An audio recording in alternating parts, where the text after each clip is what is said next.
வீட்டு வாசலில் நின்று இளம்பெண்ணுடன் வாக்குவாதம் செய்த இளைஞர் கண்ணுமைக்கும் நேரத்தில் இளம்பெண்ணின் கழுத்தை கத்தியால் அறுத்து கொன்ற கொடூரம்.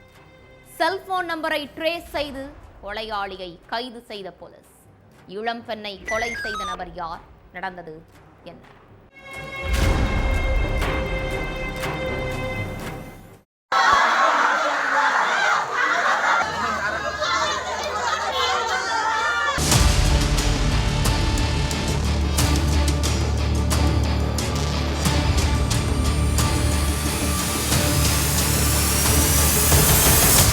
பாடசா கிராமத்துல உள்ள ஒரு வீட்டுல இருந்து திடீர்னு அலறல் சத்தம் கேட்டு இருக்கு. சத்தத்தை கேட்ட அக்கம் பக்கத்து வீட்டுக்காரங்க காந்தாராவுங்கிற நபரோட வீட்டுக்கு போய் பார்த்திருக்காங்க.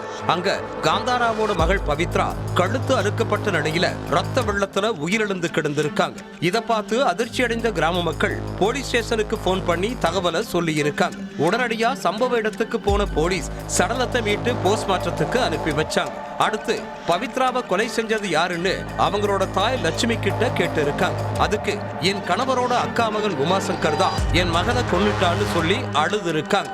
இது மூலமா கொலையாளி யாருன்னு தெரிஞ்சுக்கிட்ட போலீஸ் அவரை பத்தி தீவிர விசாரணையில இறங்கினாங்க. ஆந்திராவில் உள்ள ஸ்ரீகாக்குளம் பாடசா கிராமத்தை சேர்ந்த காந்தாராவுக்கு லட்சுமிங்கிற மனைவியும் 19 வயசுல பவித்ரா உள்ளிட்ட 2 மகள்கள் இருக்காங்க. காந்தாராவ் வேலை விஷயமா குடும்பத்தோட ஹைதராபாத்ல குடியேறிட்டார். இவரோட அக்கா மகனான உமாசங்கர் டைல்ஸ் ஓட்டுற வேலையை செஞ்சுட்டு இருக்கார். பவித்ராவுக்கு 19 வயசு ஆனதால அவங்களோட முறை பையன் உமாசங்கருக்கு கல்யாணம் பண்ணி வைக்க பெற்றோர் முடிவு பண்ணியிருக்காங்க. இதுக்கிடையில உமாசங்கர் வேண்டாத சேர்க்கையால மது போதைக்கு அடிமையாகிட்டார். ஃப்ரெண்ட்ஸ்களோட சேர்ந்து அடிக்கடி மது குடிக்க போறது, போதையில வீட்டுக்கு வந்து சண்டை போடுறது, பக்கத்து வீட்டுக்காரங்களோட சண்டை போடுறதுன்னு இருந்திருக்காரு. இதை தெரிஞ்சுக்கிட்ட காந்தாராவ் உமாசங்கருக்கு தன்னோட பெண்ணை கொடுக்க மறுப்பு தெரிவிச்சிருக்கார்.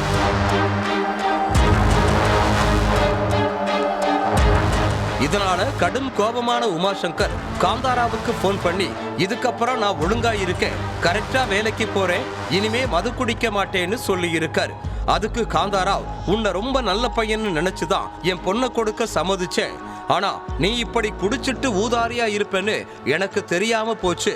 அதனால இந்த கல்யாண பேச்சை இத்தோட நிப்பாட்டிக்கோன்னு சொல்லி இருக்காரு. அதுக்கடுத்து காந்தாராவ் தன்னோட மகளுக்கு வேறொரு இடத்துல மாப்பிள்ளை பார்க்க ஆரம்பிச்சுட்டார். இந்த விஷயத்தை கேள்விப்பட்ட உமாசங்கர் காந்தாராவுக்கு போன் பண்ணி சண்டை போட்டு இருக்கார். ஆனா காந்தாராவ் கல்யாணத்துக்கு தொடர்ந்து மறுப்பு தெரிவிச்சுட்டு இருந்திருக்கார்.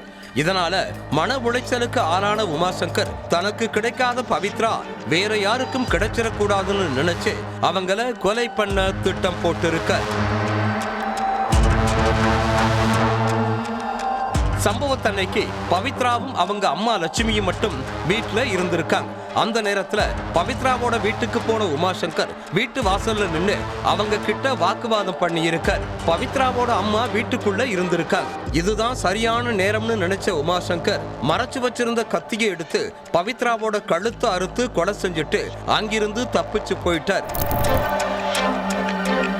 இந்த விஷயத்தை கேள்விப்பட்டு ஸ்பாட்டுக்கு வந்த போலீஸ் லட்சுமி மூலமா கொலையாளி யாருன்னு தெரிஞ்சுக்கிட்டு செல்போன் நம்பரை ட்ரேஸ் பண்ணி தலைமறைவாக இருந்த உமாசங்கரை அரெஸ்ட் பண்ணிட்டாங்க.